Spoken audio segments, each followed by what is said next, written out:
नमस्कार दोस्तों, आप सभी का हमारे YouTube चैनल पर बहुत बहुत स्वागत है। आज हम जीव जनन यानी रिप्रोडक्शन पर एक जबरदस्त क्विज करने वाले हैं और ये सारे सवाल खास तौर पर रेलवे परीक्षाओं के लिए तैयार किए गए हैं। शुरू करने से पहले जल्दी से इस वीडियो को लाइक करें, चैनल को सब्सक्राइब करें और हाँ, इस पूरे क्विज की PDF डाउनलोड करने के लिए हमारा टेलीग्राम चैनल जरूर ज्वाइन करें। लिंक नीचे डिस्क्रिप्शन में है।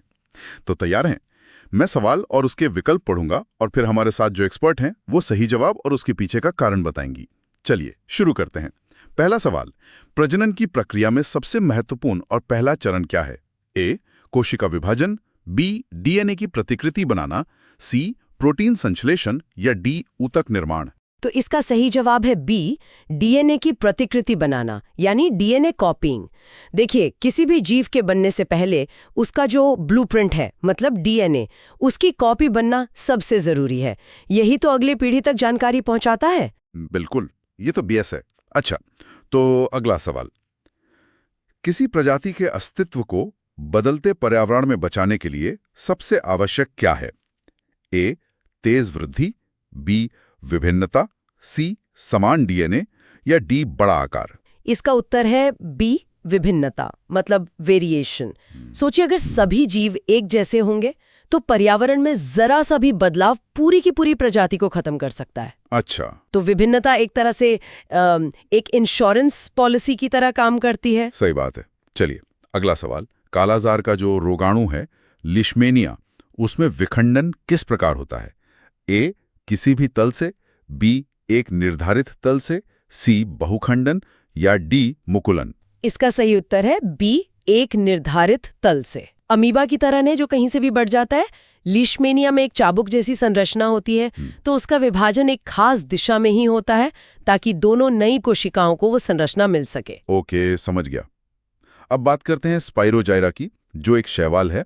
अगर उसका तंतु कई टुकड़ों में टूट जाए तो क्या होगा? तो इसका जवाब है बी, हर टुकड़ा एक नया जीव बन जाएगा। हर टुकड़ा? जी हाँ, हर एक टुकड़ा।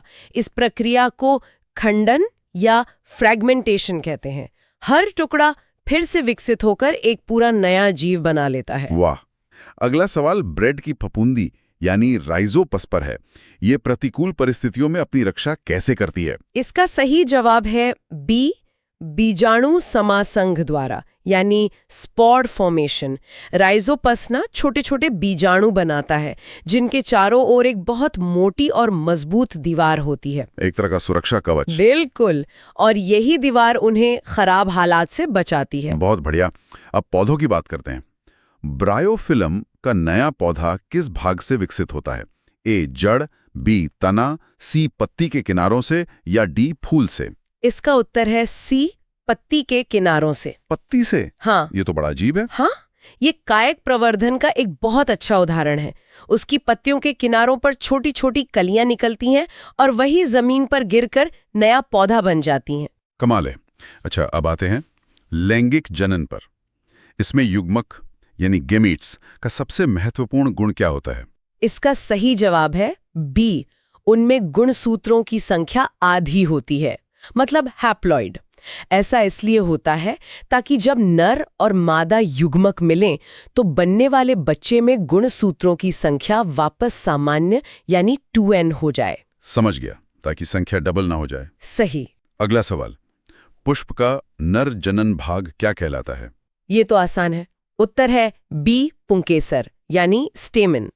इसी में परागकोश होता है जहां परागकण बनते हैं। ठीक है। और निषेचन के बाद बीजांड यानी ओव्यूल किस में बदलता है?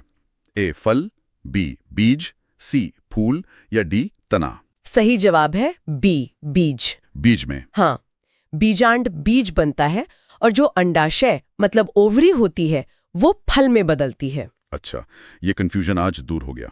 अब आते हैं इंसानों पर। लड़कों में यौवनारंभ के दौरान होने वाले बदलावों के लिए कौन सा हार्मोन जिम्मेदार है? उदर गुहा के बाहर वृषण कोश में क्यों होते हैं?